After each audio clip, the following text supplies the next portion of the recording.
Kuba, da haben die meisten gleich Bilder im Kopf.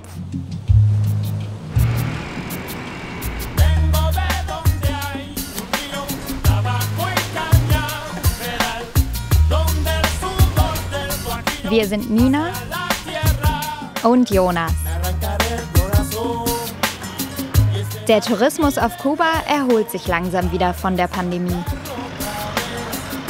Wir probieren Kubas bekanntestes Exportgut. Versuchen beim Salsa kubanisch lässig auszusehen. Wir lernen den Alltag hier kennen. Gibt es irgendwas, das du total vermisst, aber das einfach nicht verfügbar ist? Soll ich nur eine Sache sagen? Wir wollen wissen, wie fühlt sich eine Reise durchs sozialistische Kuba an? Kuba ist die größte Insel der Karibik. Vom Westen reisen wir einmal über die ganze Insel in den Osten. Eine ganz schöne Tour haben wir uns da vorgenommen. Los geht's in Havanna, der größten Stadt der Karibik. Ein Automuseum unter freiem Himmel. Die alten Straßenkreuzer, die vor der Revolution 1959 gebaut wurden, sind überall auf der Insel unterwegs. Zu Hause fahre ich Fahrrad und interessiere mich so gar nicht für Autos, aber hier dann irgendwie doch.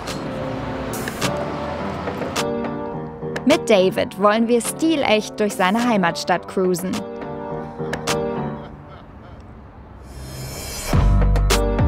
In einem amerikanischen Dodge Royale aus dem Jahr 1955.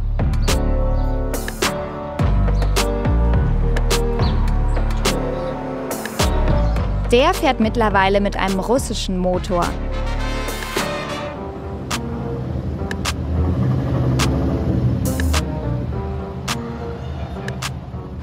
Muchas gracias. Un placer.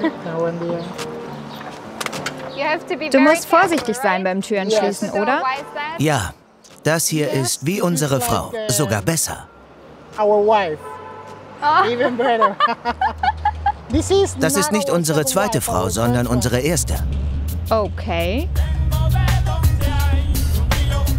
Wir fahren vorbei am Capitolio, einer originalgetreuen Kopie des Washingtoner Kapitols. David ist studierter Informatiker. Das Auto gehört ihm nicht selbst, er fährt es nur. Tourifahrten bringen einfach mehr Geld als sein ehemaliger IT-Job. Seit 8 Jahren macht er das. Wie ist es für dich, in so einem Auto zu fahren? Es ist so ein bisschen wie auf so einer gemütlichen Couch durch die Gegend zu fahren. Das ist total surreal. Aber es macht Spaß. In Deutschland träumen sehr viele Menschen davon, einen Oldtimer zu fahren. Wenn du dir ein Auto wünschen könntest, egal welches hättest du dann gerne?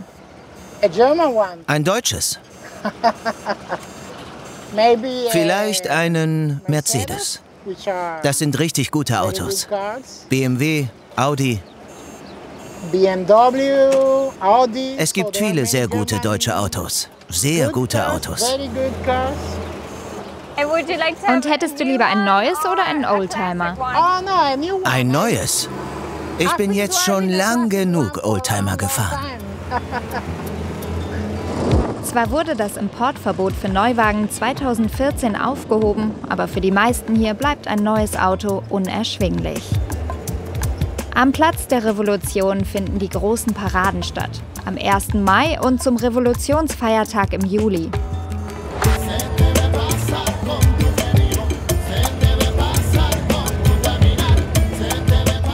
Am Innenministerium Che Guevara.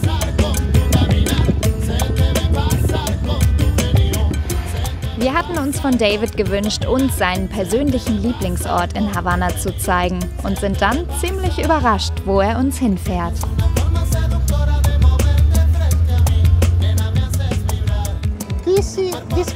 Dieser Ort ist bekannt als die Lunge der Stadt. Eine kühle Gegend. Wir sind hier an einem sehr warmen Ort, einer heißen Insel, und fahren den ganzen Tag in der prallen Sonne. Ich liebe den Schatten. und die kühle, frische Luft, die wir hier einatmen können.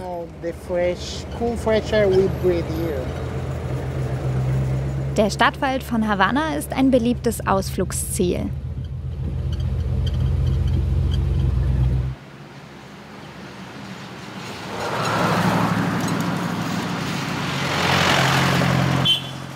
Das hätte ich jetzt nicht erwartet, dass wir hier mitten durch so einen Trockenwald fahren. Voll im Dschungel plötzlich, ne? Toll. Direkt angenehm kühl. 20 Liter auf 100 Kilometer verbraucht der alte Dodge. Zurück ins Zentrum geht's einmal über den berühmten Malecón. Es fällt schwer, die ganzen alten Autos nicht zu romantisieren. Dabei wünschen sich viele hier einfach ein neues, das zuverlässig funktioniert.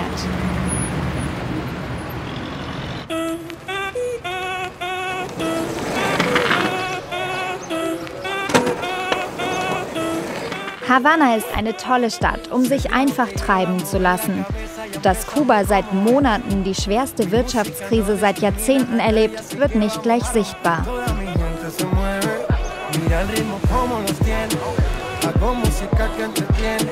Norbertos Mutter ist Deutsche, sein Vater Kubaner. Seit er 13 ist, lebt er auf Kuba. Er nimmt uns mit in eine Bodega. Dinge des Alltags sind in Kuba oft knapp. In diesem Laden gibt's hochsubventionierte Grundnahrungsmittel wie Reis, Bohnen und Eier. Das Lebensmittelheft ist nicht pro Person, ist pro Familie. Die Familienangehörigen sind alle mit hier drin.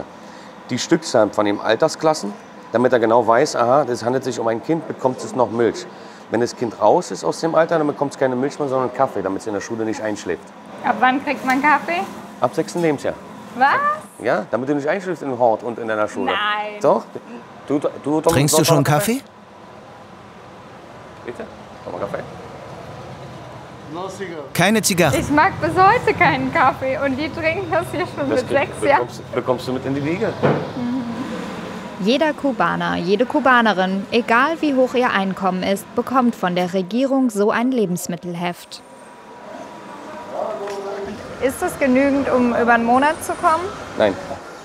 Man muss, also bei einer dreiköpfigen Familie, wenn die richtig normal essen, also Mittagessen und Abendessen, wenn die zu Hause sind, dann reicht es gerade vielleicht 17 Tage, 20 Tage. Für den Rest der Tage musst du das neu kaufen.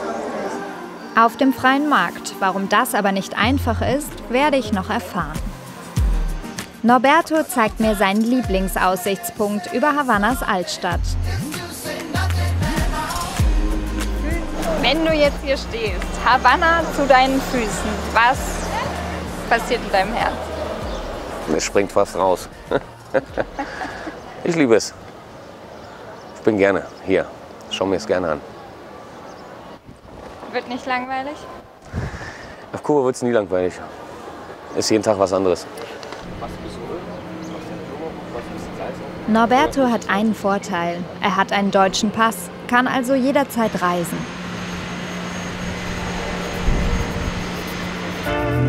Wovon träumen die Menschen hier? Und was gibt's in Kuba eigentlich zu essen? Das will ich von Marila und Ricardo erfahren. Wir treffen uns zwar in einer Markthalle, aber eigentlich haben die beiden schon fast alles eingekauft.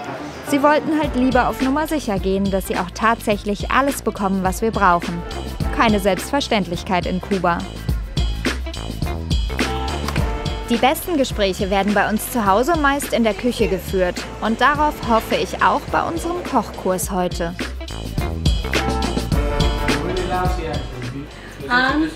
Das hier sind Süßkartoffeln. Ich liebe Süßkartoffeln. Du magst sie? Sie sind fürs Dessert. Zum Nachtisch? Ich hatte noch nie Süßkartoffeln zum Dessert. Okay. Sieht ganz anders aus. Kochen ist zwar ihre Leidenschaft, aber eigentlich arbeitet Ricardo als Fotograf. Marila ist Zahnärztin. Ab und an zeigen sie die afro-kubanische Küche Gästen aus aller Welt. Ich liebe es zu kochen. Und ich liebe es, Menschen aus unterschiedlichen Ländern kennenzulernen. Ihre Kulturen und Traditionen.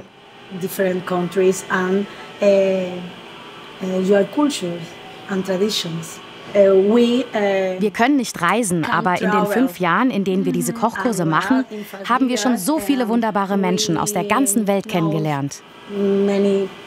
wonderful people of the world. Also wenn ihr nicht reisen könnt, holt ihr euch einfach die anderen Länder zu euch nach Hause? Genau.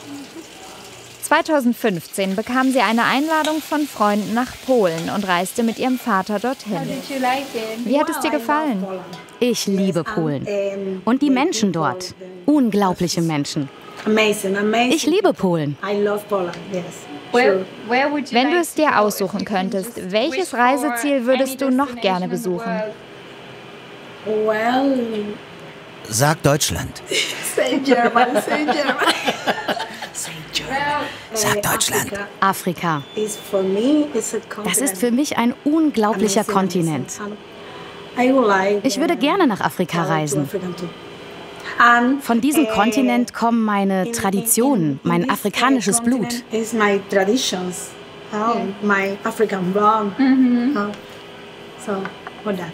Also fühlst du eine starke Verbindung?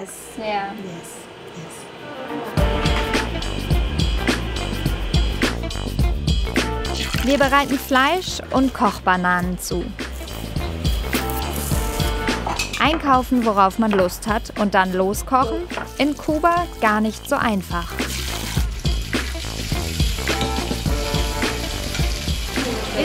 Ist es schwierig zu kochen, wenn man nicht immer alles zur Verfügung hat, weil man nicht immer alles einkaufen kann? Im Moment ist es sehr schwierig. Es ist immer sehr schwierig. Es sind keine Produkte vorhanden. Zum Beispiel Fleisch. Das ist sehr teuer.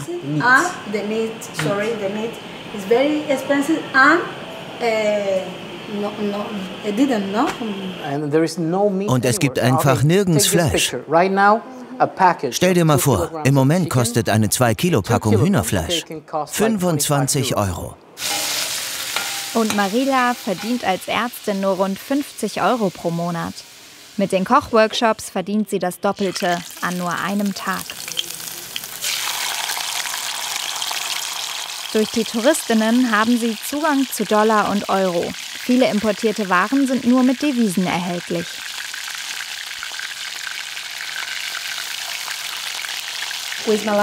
Das hier ist Malanga. Die frittieren wir. Das ist eine Vorspeise hier in Kuba. Ich will unbedingt dein Gesicht und deine Hände beim nächsten Schritt sehen. Das ist eins der Dinge, die wir hier in Kuba am allermeisten essen. Frittierte Malanga, wir lieben das. Das stärkehaltige Knollengemüse stammt aus dem tropischen Südamerika und der Karibik. Kannte ich bisher noch nicht. Pass auf deine Finger auf. Schleimig, oder? Das sieht ja ganz pink aus. Das sieht aus wie, weiß ich nicht, Leberwurst oder sowas. Wir benutzen das hier für viele Dinge. Das ist ein Hauptnahrungsmittel für Kinder hier. Das schmeckt tatsächlich gut und nimmt den Geschmack an, den du dazu gibst. Zur geriebenen Malanga kommen noch ein Ei, Knoblauch, Salz und frische Kräuter. Und dann wird frittiert.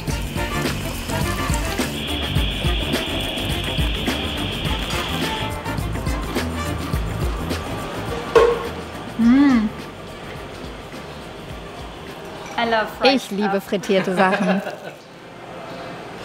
Das schmeckt fast ein bisschen wie Fleisch, obwohl da kein Fleisch drin ist. Mhm. Schmeckt so ein bisschen wie Chicken Nuggets. Nur mit Schweinegeschmack. Aber gut. Zum Frittieren wurde einfach Schweine statt Pflanzenfett benutzt. Und hier in Kuba wird gerne frittiert. Die frittierten Kochbananen werden gestampft und dann geht's wieder ab ins heiße Fett, diesmal aber mit Pflanzenöl. Gibt es Lebensmittel, die du sehr vermisst, die du wirklich gerne hättest, aber die nicht verfügbar sind oder zu teuer?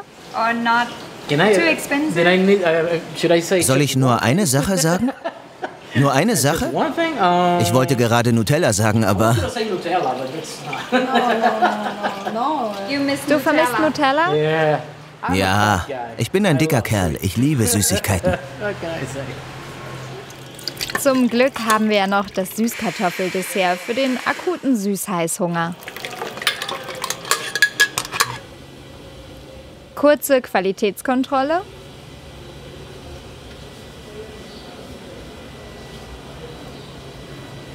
Dem Ehemann scheint's zu schmecken. So viele kubanische Köstlichkeiten. Reis mit Bohnen, dazu frittierte Kochbanane und noch ein Wurzelgemüse, diesmal unfrittiert, gekochte Yuca. Lecker. Frittierte Kochbanane ist das Beste. I love plantain. Ich liebe Kochbanane, so gut. Sehr lecker. Es ist eine sehr interessante Mischung aus Süßem und Salzigem und das ist so ein bisschen ungewohnt im Gaumen. Ich finde, das passt aber hier super zusammen. Jetzt bin ich gespannt auf das Dessert aus Süßkartoffeln. Schmeckt leicht nach Zimt. Die Süßkartoffel an sich schmeckt man gar nicht mehr raus. Und von der Konsistenz ist es so ein bisschen wie so ein warmes Apfelmus. Also es schmeckt schon irgendwie fruchtig. Ist lecker. Schmeckt es dir? Ja, es ist sehr süß und ich mag den Zimtgeschmack. So ein Kochkurs ist wirklich super, um einen Einblick in die Kulinarik und das Alltagsleben in Kuba zu bekommen. Und ich habe die beiden und die Stadt echt in mein Herz geschlossen.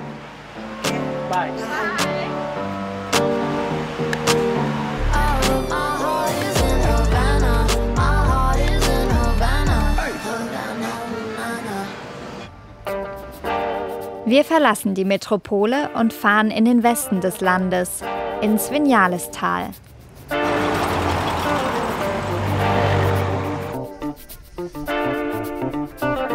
Dieses Fleckchen Erde lässt kaum jemand auf seiner Kuba-Reise aus.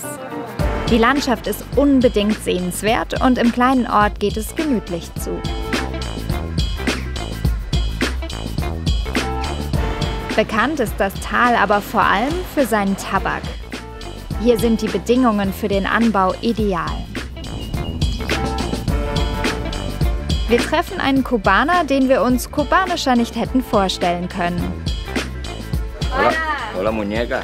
Ja, Monina. Yo bonito. Hola. How are you? Fine, my friend. Rauchen Sie? Nein. Trinken Sie? Wenig. Benito ist Tabakbauer und führt uns in die Trockenscheune. Die Tabakblätter hier trocknen schon seit 2 Monaten. In solche Pakete werden sie dann abgepackt und fermentiert. Das dauert nochmal 6 bis 18 Monate.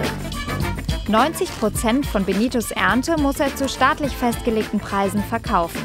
10% darf er selbst behalten und rollt uns gleich mal eine Zigarre. Das macht er für Reisende fast täglich. Ein lohnendes Zubrot zu seinem eigentlichen Job.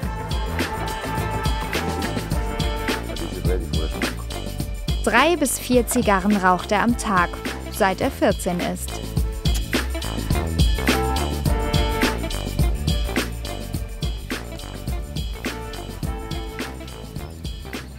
Ich habe noch nie eine Zigarre geraucht. Du darfst das nicht einatmen. Kannst du dir einen Tag ohne Zigarren vorstellen? Ich weiß nicht. Sogar wenn ich träume, habe ich im Traum immer eine Zigarre in der Hand. Ich rauche jeden Tag. Jeden Tag. Das ist mein Leben hier. Meine Familie raucht, mein Sohn raucht auch Zigarre. Das ist hier Tradition.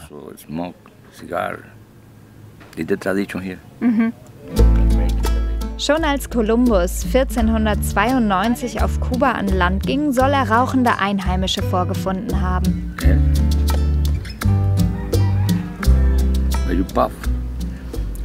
Ich mach mal die Qualitätskontrolle.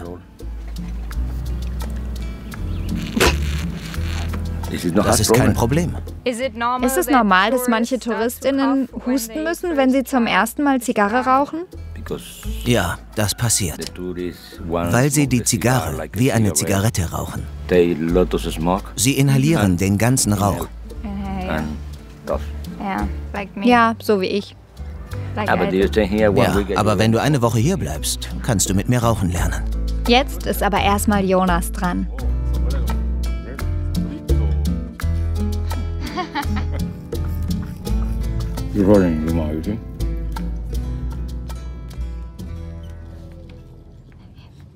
Ich weiß nicht warum, aber bei dir sieht es irgendwie professioneller aus als bei mir.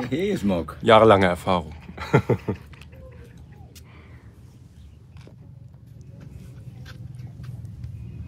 Gut. It's very tasty. Ich finde es wirklich gut. Auch weil man es ja nicht auf die Lunge zieht, sondern nur im Mund hält, also nur pafft.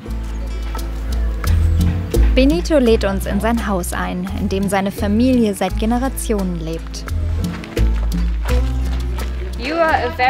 Du bist eine sehr entspannte Person. Ja, ich habe hier ein sehr gutes Leben. Ich habe mein ganzes Leben bisher auf der Farm verbracht. Ich verstehe das Wetter, die Böden. Wie du siehst, wir haben viele Tiere. Aber jetzt lasst uns reingehen und eine Tasse Kaffee trinken.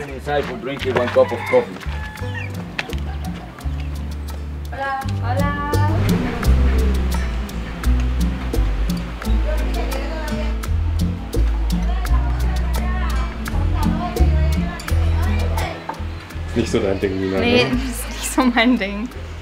Ich weiß, ich würde auch gerne so stylisch und entspannt dabei aussehen wie Benito, aber irgendwie kratzt es mich zu sehr in der Lunge. Aber ich glaube, ich mache es auch einfach falsch, weil ich immer viel zu tief ziehe. Benito serviert mir einen weißen Kaffee. Das ist Rum und seine Lieblingskombi zur Zigarre. Salud, gracias.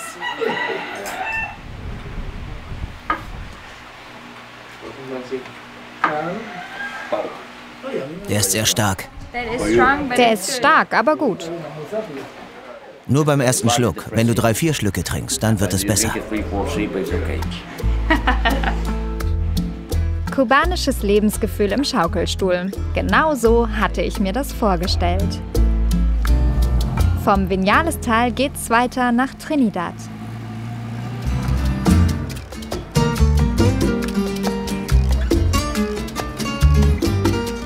Hier scheint die Zeit stehen geblieben zu sein.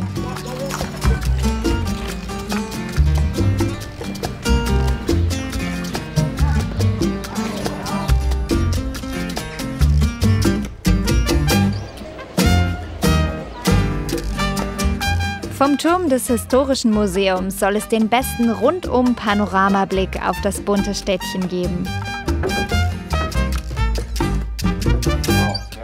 Genauso wie wir es uns vorgestellt haben. Wunderbar.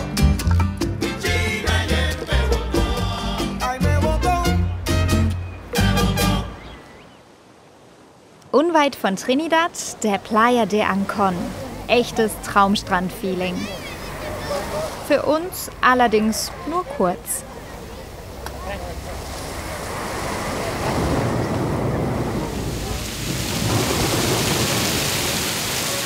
Kubanisches Lebensgefühl gibt's aber trotz Regen und genau das wird für mich zur Herausforderung.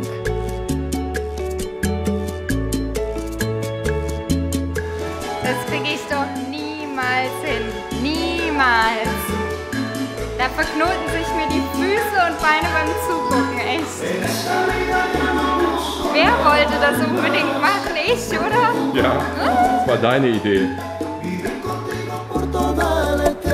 Jenny und Eglis sind beide Profis und ich bin von deren Hüftschwung ehrlich gesagt ganz schön eingeschüchtert.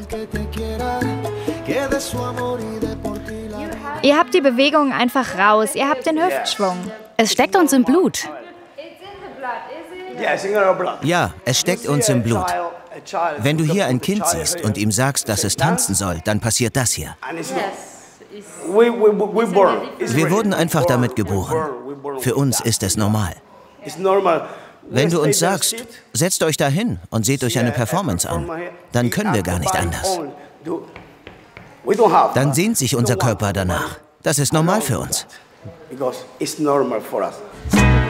Klarer Heimvorteil also.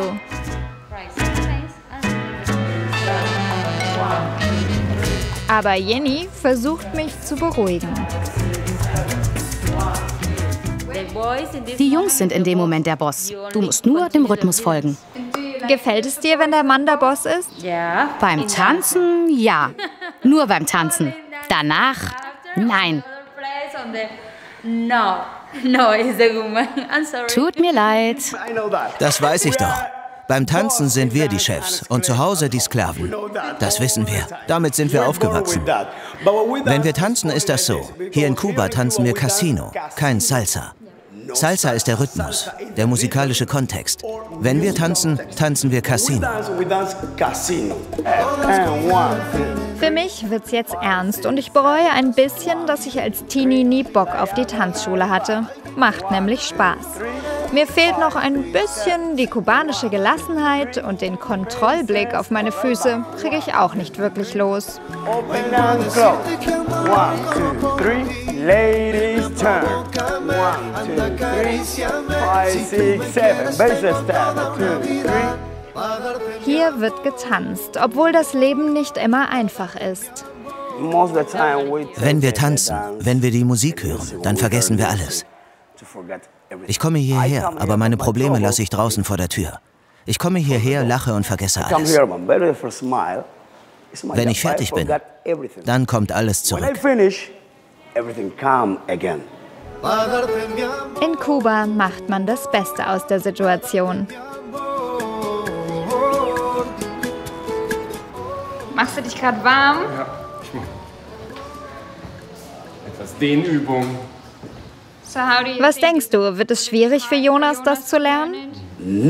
Nein, das wird einfach für dich. Ja, aber es ist ein männlich dominierter Tanz, oder? Deshalb musst du angreifen. 1, 2, 3, 5, 6, 7. Wir wiegen ein Baby, genauso wie man es beim Baby macht. 1, 2, 3, 5, 6, 7. 1, 2, 3, 5, 6, 7. 1, 2, 3, 5, 6, 7. Dankeschön. Könnten wir jetzt in einem kubanischen Club tanzen? Ja, natürlich. Mit dieser Musik. Aber nicht mit schnellerer Musik. Sonst würden uns alle auslachen? Nein. Sie lacht. Ich liebe es. Ich liebe es. Unsere Reise geht weiter. In der Nähe von Bayamo wollen wir auf den Spuren der Revolution wandern. That's the trick. Eine lange Fahrt liegt vor uns, aber die Pause wird zum Erlebnis. Fleisch, Milch, Butter. Fast alles ist irgendwann in Kuba mal knapp. Was es aber immer gibt, ist Eis. In jeder Provinz gibt es staatliche Eisdielen. Dafür sorgte Fidel Castro persönlich. In Havanna werden bei Copelia angeblich bis zu 17.000 Portionen serviert, pro Tag. Wir hätten hier auch gerne eins gegessen, drehen durften wir aber nicht. Das war von der Partei nicht erwünscht. In dieser kleinen Eisdiele kriegen wir dann unser Eis. Die Entscheidung für eine Sorte fällt auch nicht schwer. Also es gibt Bananeneis und Bananeneis. Was möchtest du? Ich hasse Bananeneis. So Bananeneis wäre das allerletzte, was ich in einer Eisdiele jemals bestellen würde. Aber das wird jetzt gegessen. Ich habe noch nie Bananeneis gegessen. Mal gucken, wie es schmeckt. Übe dich in Geduld. Hier hat man keinen Stress. Die subventionierte Eisdiele muss keine Gewinne abwerfen.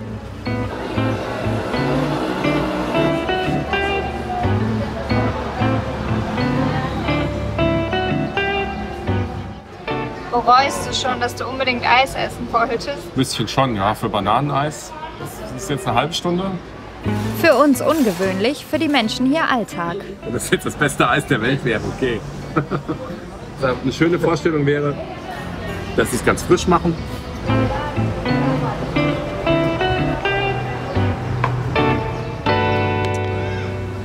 Bananeneis.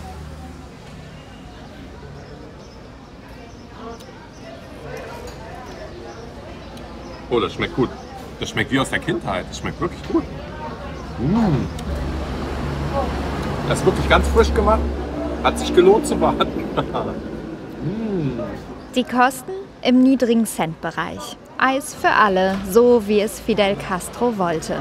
Der soll angeblich 28 Kugeln auf einmal geschafft haben. So sagt es jedenfalls eine der vielen Heldendarstellungen. Die Revolution ist im Land immer noch allgegenwärtig. Werbung sehen wir nicht, dafür jede Menge Revolutionsplakate.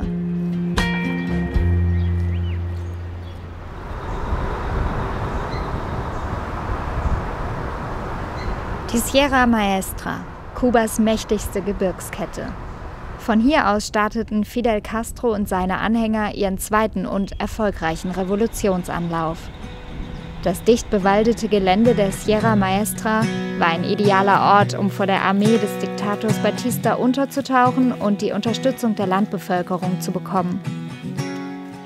Wir wandern auf den Spuren der Revolution zusammen mit Asmer. Nur mit Guide ist diese Wanderung überhaupt erlaubt. Durch die eindrückliche Natur geht's ins versteckte Camp Comandancia de la Plata, das Rebellencamp. Asmer ist in dieser Region aufgewachsen. Das hier wurde 1958 gebaut. Ein kleines Lazarett. Der erste Doktor in dieser Gegend war Che Guevara.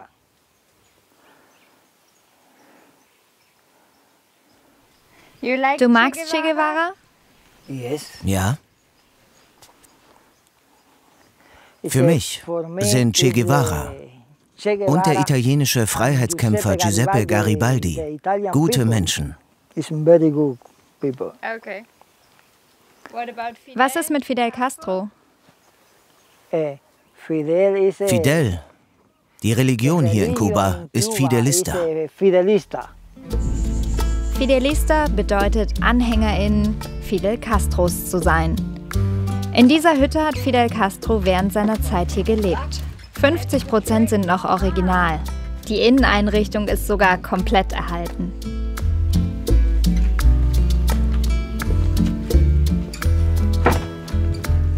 Großes Bett für eine Person.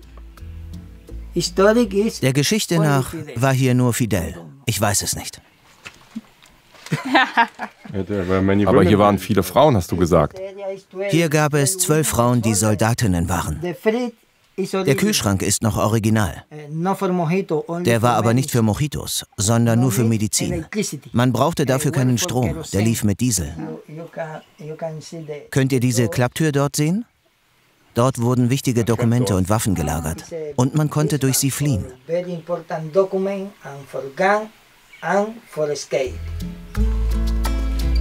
Asmer will uns Radio Rebelde zeigen. Der kleine Piratensender wurde 1958 von Che Guevara ins Leben gerufen und warb bei der kubanischen Bevölkerung für die revolutionäre Bewegung. Es geht steil bergauf und es ist ziemlich heiß.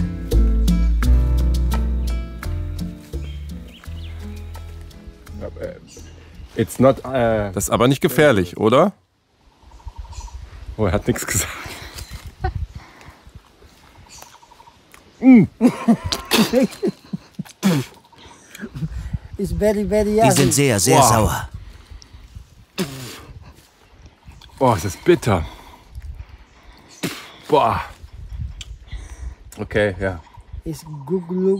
Ja, lots of vitamins. Bitteschön. Sehr sauer, aber du hast ein bisschen übertrieben. So schlimm ist sie jetzt auch wieder nicht. Soll ich dir noch eine holen? Asmer zeigt uns das technische Equipment von Radio Rebelde. Das revolutionäre Gegenprogramm zum kontrollierten Medienapparat von Diktator Batista. Heute gibt es Radio Rebelde immer noch. Jetzt sendet es aus Havanna und ist Teil der Kommunistischen Partei. Im Jahr 2022 belegt Kuba auf der Pressefreiheitsrangliste Platz 173 von 180. Auf den Spuren der Revolution wandern. Auf der Halbtagestour haben wir viel gelernt über die Geschichte Kubas.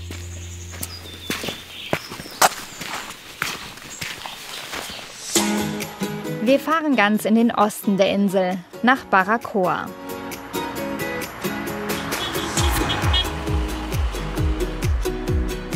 Vor der Stadt ragt der Tafelberg El Yunque in die Höhe. Baracoa ist die älteste Stadt Kubas und war die erste Hauptstadt der Insel.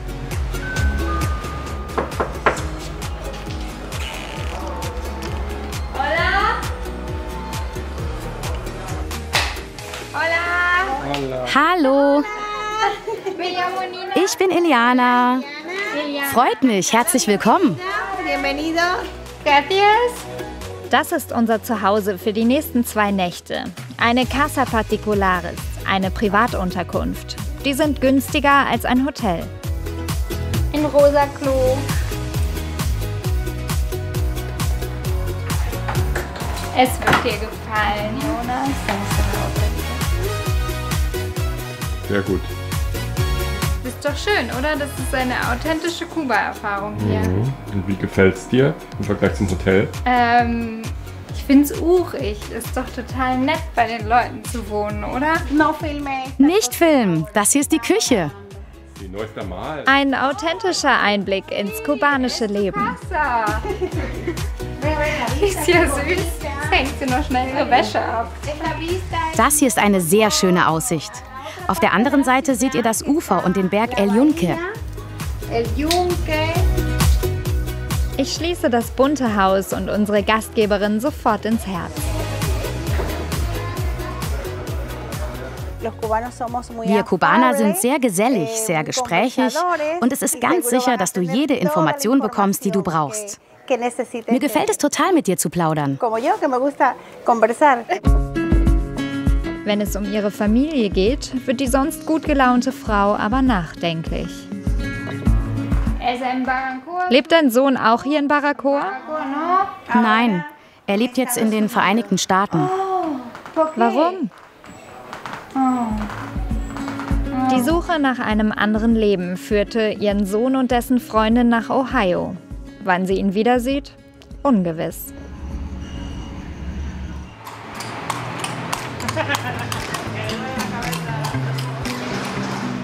Der nächste Morgen. Es gibt Omelette von unserer Casa-Mama. Das ist schon irgendwie süß, weil die seit einer halben Stunde in der Küche rumklappern fürs Frühstück. Das hört man von meinem Zimmer total. Das ist wirklich so, als ist man halt bei einer Familie. Die haben gestern Abend von meinem Zimmer noch lange irgendwelche Telenovelas geschaut. Aber es ist echt schön. Für Familienanschluss gibt's eben etwas weniger Privatsphäre. Wir fühlen uns trotzdem richtig wohl und sind gespannt auf Baracoa.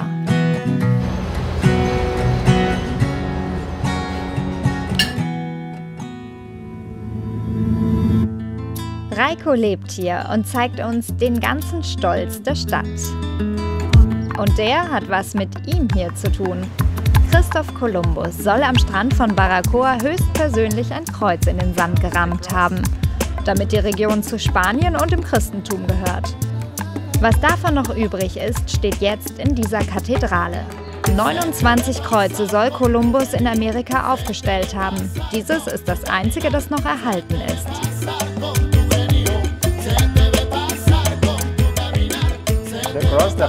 Das Kreuz war ursprünglich 2 Meter hoch und 1,50 Meter breit. Aber die Regierung hat immer wieder kleine Stücke abgeschnitten, als Geschenke für wichtige Besucher der Stadt. Im Jahr 1868 hat die Regierung dann beschlossen, es zu schützen. Und seitdem ist es so, wie du es hier siehst. Der zweite Stolz der Stadt: Schokolade. Eine Liebe, die ich teile. Reiko führt uns in die Casa de Chocolate, ein staatliches Café. Fast alles, was sie hier verkaufen, ist mit Schokolade. Das kann Schokoladeneis sein. Sie haben Schokoladeneis? Im Moment nicht. Durch die Pandemie ist es sehr schwierig geworden, die Zutaten für Schokoladeneis zu bekommen. Sie geben sich große Mühe, den Menschen etwas zu bieten. Im Moment ist das aber nur Schokolade.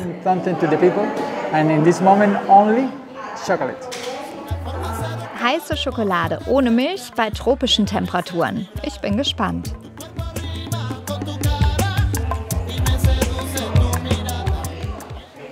Es schmeckt komplett anders als eine heiße Schokolade bei uns. Wässriger, es ist ja auch viel dunkler, schmeckt süß, aber trotzdem kommt so dieser herbe Kakao gut durch.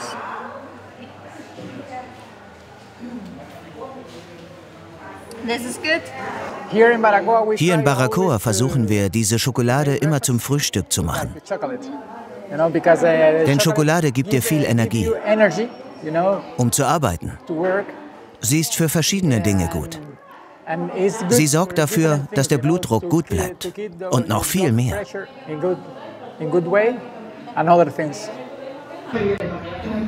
Also es war wirklich, wirklich gut. Auch jetzt kein Kaffee mehr. Es ist wirklich ein Energiegetränk. Wir wollen mehr über Kakao erfahren. Zu seiner Zeit als kubanischer Industrieminister gründete Che Guevara in Baracoa eine Schokoladenfabrik. Uns zieht's aber ins wunderschöne Umland auf eine Kakaofarm. Bei Daisy werde ich zur Kurzzeit Kakaopraktikantin und darf sogar ihren Hut tragen. 14 Jahre sind die Kakaopflanzen alt. Immer vor und nach der Regenzeit wird geerntet.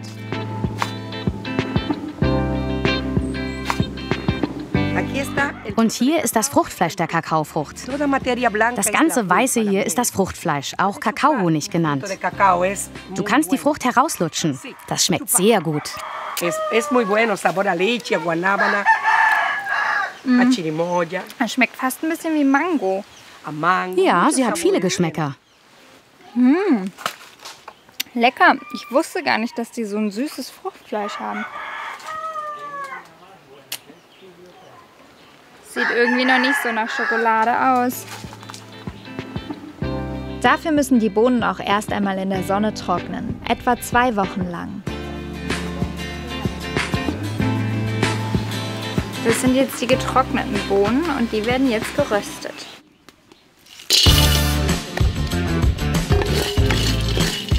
Und das dauert ganz schön lang.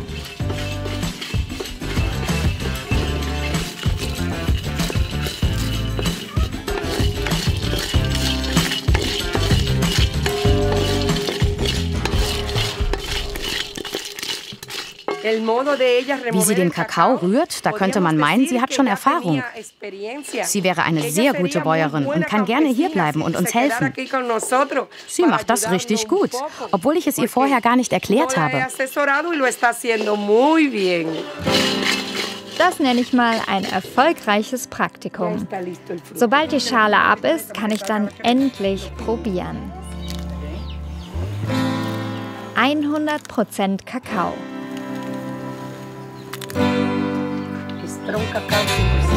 Boah.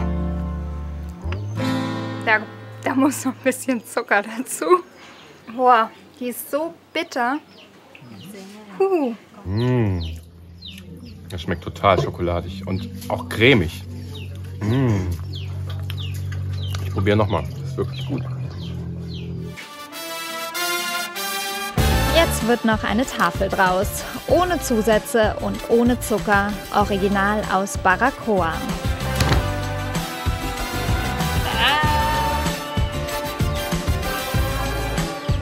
Wer den langen Weg hierher auf sich nimmt, sollte auf jeden Fall Zeit für das Umland und die Strände hier mitbringen. Und die Augen offen halten, denn diese bunten Schnecken, sie gelten als die schönsten der Welt, gibt es nur in dieser Region und sie stehen unter strengem Schutz.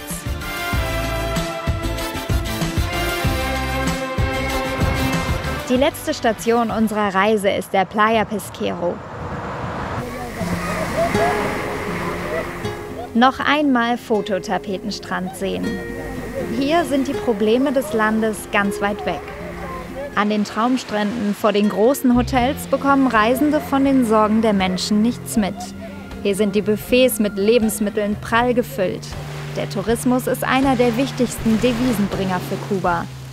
Es ist eine paradiesisch schöne Insel. Wir sind dankbar für die vielen wunderbaren Begegnungen.